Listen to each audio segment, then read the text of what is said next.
નમસ્કાર વિદ્યાર્થી મિત્રો, ધોરણ 12 ફિઝિક્સ વિષયના આજના આ વિડિયો લેક્ચરની અંદર આપ દરેક વિદ્યાર્થીઓનું સ્વાગત છે। આજે આપણે જે ટોપિકની વાત કરવાની છે બરાબર, તે ટોપિક છે એડી કરંટ અથવા તો ઘૂમરી પ્રવાહ બરાબર। સૌપ્રથમ તો એડી પ્રવાહ કોને કહેવાય એની આપણે માહિતી મેળવશું। એડી પ્રવાહો છે એનો ઉપયોગ બરાબર, એના ફાયદાઓ શું છે, એના ગેરફાયદાઓ શું છે એની આપણે ચર્ચા કરીશું। કેવી રીતે એડી પ્રવાહની અસર છે એને ઘટાડી શકાય બરાબર, એની પણ આપણે અહીંયા ચર્ચા કરીશું। તો સૌપ્રથમ તો એડી પ્રવાહ કોને કહેવાય બરાબર। હવે અત્યાર સુધી આપણે જે કંઈ ચર્ચા કરી બરાબર, ફેરેડેના વિદ્યુત ચુંબકીય પ્રેરણાનો સિદ્ધાંત છે બરાબર, તો એની અંદર આપણે કોઈ ચુંબકીય ક્ષેત્રની અંદર ગૂંચળાની કોઈ વાહક ગૂંચળાની ગતિ કરાવી ત્યારે એમાં પ્રવાહ પ્રેરિત થાય એ બાબતે આપણે ચર્ચા કરી।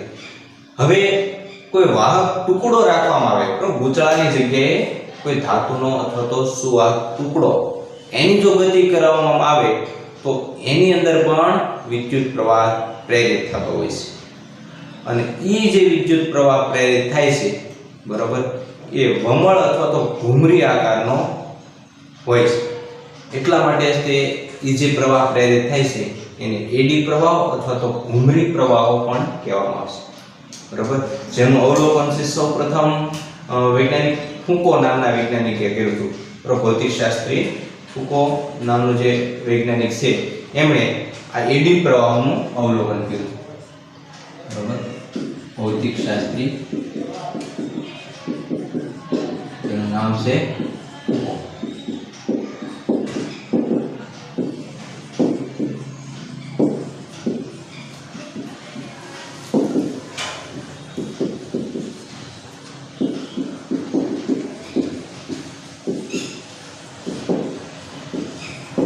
બરાબર, વાહકની અંદર એડી પ્રવાહનું અવલોકન સૌપ્રથમ ફુકો નામના ભૌતિકશાસ્ત્રીએ કર્યું હતું બરાબર, કે જ્યારે વાહકને જ્યારે વાહકને બદલાતા જતા ચુંબકીય ક્ષેત્રમાં રાખવામાં આવે ત્યારે તેમાં ઘૂમરી અથવા તો વમળ આકારના પ્રવાહ પ્રેરિત થાય છે, જેને એડી પ્રવાહ કહે છે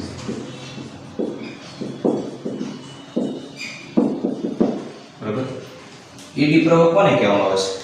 તો જ્યારે કોઈ વાહકને બદલાતા જતા ચુંબકીય ક્ષેત્રની અંદર રાખવામાં આવે ત્યારે એ વાહક છે એના ગર્ભ ઉપર ઘૂમરી અથવા તો વમળ, પાણીનું જે ઓલું વમળ હોય છે તો એવા વમળ આકારના બરાબર, આકૃતિ દોરી શકે। દાખલા તરીકે આવો કોઈ એક વાહક છે બરાબર, તો એની અંદર આવા પાણીના વમળ આકારના એટલે કે ઘૂમરી આકારના પ્રવાહો છે એ પ્રેરિત થાય છે બરાબર। આ દાખલા તરીકે કોઈ વાહક છે એને આપણે બદલાતા જતા ચુંબકીય ક્ષેત્રમાં રાખ્યો કે એક બાજુ છે નોર્થ એક બાજુ સાઉથ બરાબર, આની અંદર આપણે એની ગતિ કરાવી ત્યારે શું થાય છે કે આ વાહકની અંદર ઘૂમરી આકારના પ્રવાહો પ્રેરિત થાય છે, આવા પાણીના વમળ આકારના બરાબર વર્તુળાકાર પ્રવાહો છે પ્રેરિત થાય છે, અને જેને આપણે એડી પ્રવાહ કહીશું।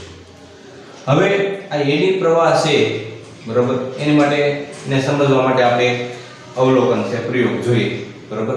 સૌપ્રથમ તો આપણે કોઈ એક ધાતુની પ્લેટ છે એને દોલનો કરાવવાના છે બરાબર, ચુંબકીય ક્ષેત્રની અંદર। તો એની માટે સૌપ્રથમ આપણે એક નોર્થ અને એક સાઉથ એક પ્રબળ ચુંબકો લેવાના છે બે બરાબર। દાખલા તરીકે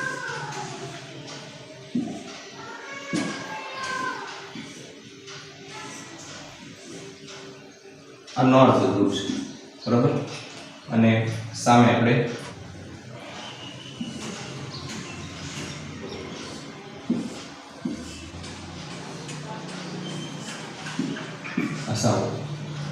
નોર્થ અને સાઉથ એની વચ્ચે છે ચુંબકીય ક્ષેત્ર છે એ રચાય છે. હવે આની અંદર આપણે કોઈ એક ધાતુની પ્લેટ છે એને દ્રઢ આધાર ઉપરથી દોલિત કરીએ. દાખલા તરીકે અહીંયા દ્રઢ આધાર છે, તો અહીંથી આપણે એ ધાતુની પ્લેટ છે બરોબર એને આપણે દોલિત કરાવવું છે. આ ધાતુની પ્લેટ છે જેને ત્યાંથી લટકાવેલી છે કોઈ એક દ્રઢ આધાર સાથે લટકાવેલી છે. આ ધાતુની પ્લેટને આપણે આ ચુંબકીય ક્ષેત્રની વચ્ચે છે એ દોલન કરાવવાનું છે. ખ્યાલ આવે છે? શું કરવાનું છે કે આ એક ધાતુની પ્લેટ છે જેને આપણે સુવા કહીશું, સુવા પ્લેટ, અને એને આપણે ચુંબકીય ક્ષેત્ર નોર્થ અને સાઉથ બે ચુંબકોના ધ્રુવો રાખેલા છે અને એની વચ્ચે આપણે એને દોલનો કરાવવાનું છે. હવે જેવું દોલનો કરાવશે ને આપણે ગતિ કરાવશું એટલે શું થાય છે કે એના ચુંબકીય ફ્લક્સમાં ફેરફાર થાય છે કે સુવાહક છે બરોબર. એટલે ગતિના કારણે એની અંદર એના ચુંબકીય ફ્લક્સમાં છે ફેરફાર થાય છે અને ચુંબકીય ફ્લક્સમાં ફેરફાર થાય તો વિદ્યુત ચુંબકીય પ્રેરણના ફેરેડેનો જે સિદ્ધાંત છે એને મુજબ આપણે કહી શકીએ કે ભાઈ આ વાહક છે એની અંદર શું થાય તો વિદ્યુત પ્રવાહ છે પ્રેરિત થાય છે. હવે પ્રેરિત વિદ્યુત પ્રવાહની દિશા જ્યારે પ્લેટ અંદર દાખલ થાય ત્યારે પણ અલગ હોય અને પ્લેટ બહાર નીકળશે ત્યારે એની કરતા વિરુદ્ધ હોય છે. તો દાખલા તરીકે અહીંથી દાખલ થાય ત્યારે દાખલા તરીકે વિષમઘડી દિશામાં છે, તો જ્યારે પ્લેટ અહીંથી આમ બહાર નીકળતી છે, તો દાખલા તરીકે પ્લેટ અહીંથી આમ બહાર નીકળતી છે, તો બહાર નીકળતી વખતે અહીં જે સમઘડી છે દાખલ થતી વખતે સમઘડી દિશા દાખલા તરીકે વિષમઘડી છે, તો અંદરથી બહાર નીકળશે ત્યારે એની અંદર એડી પ્રવાહ સમઘડી દિશામાં છે. એટલે કે બંને વખતે બરાબર જ્યારે આ સુવાહક પ્લેટ છે એ ચુંબકીય ક્ષેત્રમાં દાખલ થાય ત્યારે અને ચુંબકીય ક્ષેત્રમાંથી બહાર નીકળે ત્યારે બંને કિસ્સામાં વિદ્યુત પ્રવાહની દિશા પરસ્પર વિરુદ્ધ હોય છે બરાબર. એડી પ્રવાહની દિશા છે એ બદલાઈ જતી હોય છે. તો આ એડી પ્રવાહો છે બરાબર, એના કારણે શું થશે તો પ્રવાહ વિદ્યુત પ્રવાહ જે રચાય છે એડી પ્રવાહ બરાબર, ત્યાં ધાતુની જે પ્લેટ છે બરાબર એના જે દોલનો છે એને ઘટાડે છે બરાબર. દોલનોની અંદર અવમંદન ઉત્પન્ન કરે છે. અવમંદન એટલે એના દોલનો ધીમા પડી જાય છે બરાબર. શેના કારણે? એડી પ્રવાહની અસરના કારણે. એડી પ્રવાહ છે આ જે દોલનો છે એને ધીમા પાડી દે છે, અવમંદન બરાબર, જેને આપણે અવમંદન કહીએ છીએ. તો એ એડી પ્રવાહની અસરને કારણે. હવે આ અવમંદન છે ઘટાડવું હોય તો શું કરવું પડે? પહેલા તો અવમંદન શેના કારણે થાય તો એડી પ્રવાહ ઉત્પન્ન થાય, એના કારણે એને કંઈક ચુંબકીય ડાયપોલ મોમેન્ટ ઉત્પન્ન થાય બરાબર. m બરાબર I * a. આ ચુંબકીય ચાક માત્રા જે છે બરાબર, એ ચુંબકીય ચાક માત્રા છે એ અવમંદન એટલે કે આ જે દોલનો છે એને ધીમા પાડે છે બરાબર. અવમંદનની અસર કોણ ઉત્પન્ન કરે છે તો આ ચુંબકીય ચાક માત્રા. ચુંબકીય ચાક માત્રાની અંદર આ એડી પ્રવાહ આવે છે. તો પ્રવાહની અસરના કારણે આ I વિદ્યુત પ્રવાહ એની અંદર ઉત્પન્ન થાય છે, એના કારણે છે ચુંબકીય ચાક માત્રા ઉત્પન્ન થાય છે. ચુંબકીય ચાક માત્રા છે એ આ જે ગતિ છે એને અવરોધે છે અને દોલન છે એને શું કરે છે અવરોધે છે. તો અવમંદનની અસર ઘટાડવી તો શું કરવું પડે? હવે એડી પ્રવાહ તો ઉત્પન્ન થવા નથી, એમાં આપણે કોઈ પણ પ્રકારનો ફેરફાર કરી શકવાના નથી. તો આ જે પ્લેટ છે એનું ક્ષેત્રફળ કોઈ પણ રીતે આપણે ઘટાડી દઈએ બરાબર, એના ક્ષેત્રફળ ઘટાડી દઈએ તો ચુંબકીય ચાક માત્રા ઘટી જાય અને તો અવમંદનની અસર ઘટી જાય. તો હવે એની માટે શું કરવામાં આવે છે તો એ આપણે બીજી એક આકૃતિ આપણે જોઈએ બાજુમાં કે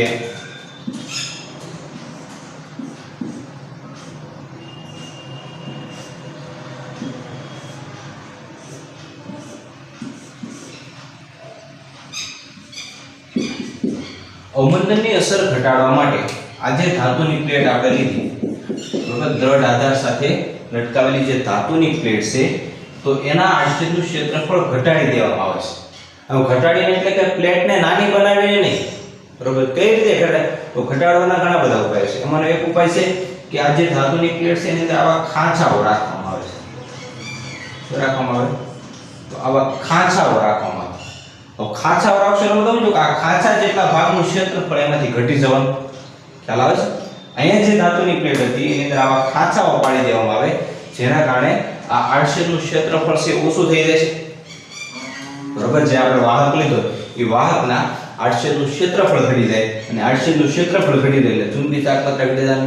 તો ચુંબકીય ચાર્જ માત્રા ઘટી જાય એટલે ગતિનો જે વિરોધ કરે છે તો ચુંબકીય ચાર્જ માત્રા ઈ જ ઘટી જાય તો એના કારણે અવમંદન છે પછી થતું નથી એટલે કે આ જે વાહક પ્લેટ છે એના દોલનો છે સતત ચાલુ રહે તો એના દોલનો સતત ચાલુ રહે છે એટલે કે અહીંયા જે ધાતુની જે પ્લેટ છે એની અંદર શું રાખવામાં આવશે આવા ખાંચાઓ રાખવામાં આવશે હવે એક સામાન્ય ઉદાહરણ લઈએ બરાબર તમે પણ જાણતા છો આવા ખાંચાઓ આકાર કે આપણે જે ઓલી કોઇલ હોય છે બરાબર એને આ જે ધાતુની પ્લેટો છે બરાબર ગર્ભ ધાતુનો ગર્ભ લોખંડની જે ગર્ભ છે એની ઉપર વીંટાળવામાં આવતો હોય છે તો જે કોઇલ છે એની અંદર તમને ખ્યાલ છે કે ખાંચાઓ આકારની કોઇલ લેવામાં આવશે બરાબર ઈ આકાર અથવા તો આય આકાર બે આકાર હોય છે ખાંચાઓના એક આકાર આય આવે છે આય આકારમાં પણ ખાંચાઓ પાડવામાં આવે છે બરાબર જે ધાતુનો જે ગર્ભ છે જેની ઉપર આપણે ગૂંચળું વીંટાળવાનું હોય છે બરાબર સામાન્ય રીતે ટ્રાન્સફોર્મરની વાત કરીએ આપણે બરાબર તો જે ટ્રાન્સફોર્મર હોય છે કે જેની ઉપર આપણે ગૂંચળું વીંટાળીએ છીએ બરાબર તો એ જે કોર છે એનો આકાર આ આકારનો રાખવામાં આવે છે અથવા તો આવા ઈ આકારનો રાખવામાં આવે છે બરાબર તમે ઘણી વખત કોઇલ છે એને ખોલીને જોઈએ છે તો એની અંદર આવા ઈ આકાર બરાબર ગર્ભ રાખવામાં આવે છે શા માટે કારણ કે આના કારણે જે ખાંચાવાળો ભાગ છે એ ક્ષેત્રફળ ઘટાડી દે છે અને જેના કારણે આ એડી પ્રવાહની અસર ઘટી જાય છે તો એડી પ્રવાહની અસર ઘટાડવા માટેનો એક ઉપાય છે કે જે ધાતુની કોર છે બરાબર એની અંદર આવા ખાંચાઓ રાખવામાં આવે છે આ રીતે તો ઈ આકાર આ આકાર છે જૂની ટેક્સ્ટબુકમાં આપેલો છે નવી ટેક્સ્ટબુકમાં તો નથી આપ્યો પણ જૂની ટેક્સ્ટબુક જોઈએ તો આવા બે આકાર છે કે આ આકાર અથવા તો ઈ આકારના ખાંચાઓ રાખવામાં આવતા છે અને એની લેમિનેટેડ કોર બરાબર એક આખો જાડો ધાતુનો ટુકડો નથી લેવામાં આવતો પણ એને નાના નાની કોર અથવા તો પાતળી પ્લેટોમાં વિભાજિત કરવામાં આવે છે એક પ્લેટ એની ઉપર બીજી પ્લેટ એની ઉપર ત્રીજી પ્લેટ બરાબર અને વચ્ચે અવાહક પડ ચડાવવામાં આવે છે બરાબર લેમિનેટેડ અવાહક પડ છે રાખવામાં આવે જેથી કરીને બંને પ્લેટો છે એ ભેગી ન થાય અથવા તો એકબીજામાં ભળી ન થાય બરાબર તો આવી રીતે ધાતુની જે પ્લેટો છે એમાં ખાંચાઓ રાખીને અને એની જે પ્લેટો છે બરાબર એને જુદા જુદા સ્તરોમાં વિભાજિત કરીને એડી પ્રવાહની અસર છે એને ઘટાડી શકાય છે કારણ કે એડી પ્રવાહને કારણે શું થાય છે શા માટે એની અસર ઘટાડવી પડે તો એક તો આ અવમંદન થાય છે બરાબર બીજું આપણે વાત કરીએ કે એડી પ્રવાહ બરાબર આપણે ખબર છે કે વિદ્યુત ઉર્જાનું ઉષ્મા ઉર્જામાં રૂપાંતર થાય છે આમાંથી એડી પ્રવાહ ધાતુની પ્લેટમાંથી પસાર થાય એટલે પ્લેટ ગરમ થાય છે કારણ કે I2RT મુજબ I2RT મુજબ એમાં ઉષ્મા ઉત્પન્ન થાય તો બીજું બરાબર I2RT મુજબ એમાં શું થાય છે ઉષ્મા ઉત્પન્ન થાય છે હવે જેમ I વધારે એડી પ્રવાહ વધારે એમ આ ઉષ્મા છે વધવાની બરાબર અને એના કારણે આ ધાતુની કોર ગરમ થાય છે એટલે જે આપણે પ્રવાહ પસાર કરીએ છીએ એમાંથી મોટાભાગનો પ્રવાહ છે ધાતુની પ્લેટ ગરમ થાય એમાં વપરાય છે એટલે કે પાવર વ્યય છે વધારે થાય છે બરાબર તો ઉષ્મા ઉર્જાના કારણે જે વ્યય થાય છે બરાબર એ વ્યય એડી પ્રવાહનો એક દુરુપયોગ છે તો એડી પ્રવાહ છે એના અમુક ઉપયોગો પણ છે અને અમુક દુરુપયોગો છે તો એમાંનો એક આ દુરુપયોગ શું છે એડી પ્રવાહનો એડી પ્રવાહના કારણે ઉષ્મા ઉર્જા સ્વરૂપે ઉર્જાનો શું થાય છે વ્યય થાય છે તો વ્યય થતો અટકાવવા માટે એડી પ્રવાહની અસરને શું કરવી પડે ઘટાડવી પડે અને એડી પ્રવાહની અસર કઈ રીતે ઘટાડી શકાય તો આવી રીતે ધાતુના જે વાહક છે એની અંદર ખાંચાઓ રાખીને એડી પ્રવાહની અસર છે એને ઘટાડી શકાય છે બરાબર હવે ત્યારબાદ એનો ઉપયોગ છે મેં કીધું એમ આ જે ટ્રાન્સફોર્મર બરાબર જે આપણે આગળ રચના જોવાની છે જનરેટર બરાબર તો એની અંદર જે ટ્રાન્સફોર્મર છે તો એ ટ્રાન્સફોર્મરની અંદર છે યા એડી પ્રવાહ છે એનો ઉપયોગ થાય છે બરાબર એ સિવાય આપણે એડી પ્રવાહના ઉપયોગો 4 ઉપયોગો છે એની આપણે ચર્ચા કરવાની છે તો એડી પ્રવાહના જુદા જુદા 4 ઉપયોગો બરાબર આ એડી પ્રવાહ વિશેની આપણે બેઝિક માહિતી મેળવી હવે એના આપણે કેટલાક ઉપયોગો પણ જોઈએ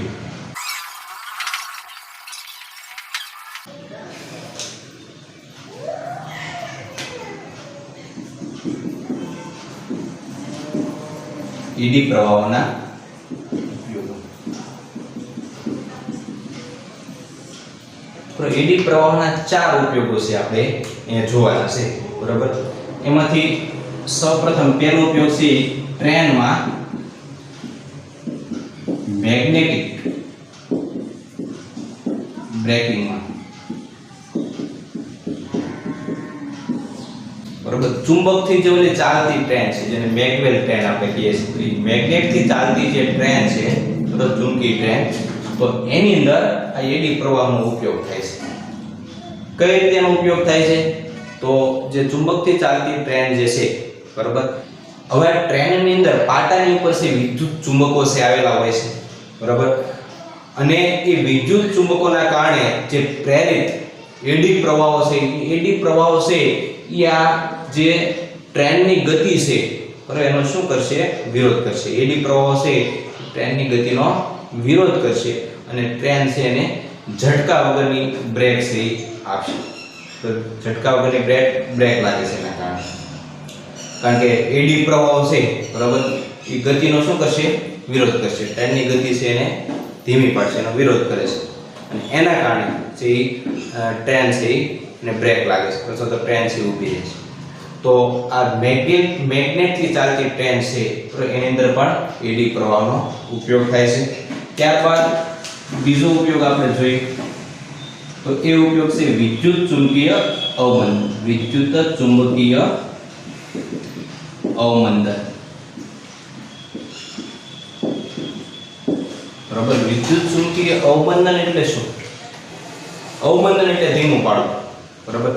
તો ઉદાહરણ તરીકે આપણે વાત કરીએ કે ગેલોમીટર છે, વોલ્ટમીટર છે, તો એની અંદર જે ઓલી ચુંબકીય સોય છે, બરાબર, જેવો વિદ્યુત પ્રવાહ પસાર થાય એટલે ચુંબકીય સોય છે કોણા દર્શાવે છે. તો એ જ્યારે ગતિ કરે છે ત્યારે એને અટકાવવા માટે, બરાબર, ગતિ કરશે ત્યારે એને અટકાવવા માટે છે એની અંદર છે એડી પ્રવાહો છે ભાગ ભજવતા હોય છે.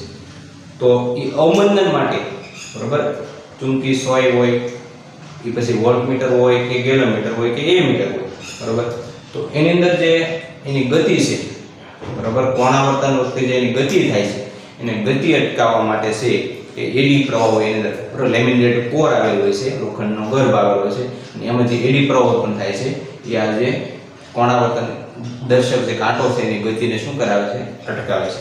એટલે કે વિદ્યુત ચુંબકીય અવમંદન, બરાબર, એની અંદર એનો ઉપયોગ થાય છે, ખાસ કરીને ગેલોમીટર છે, વોલ્ટમીટર છે, બરાબર. તો આ એનો બીજો ઉપયોગ.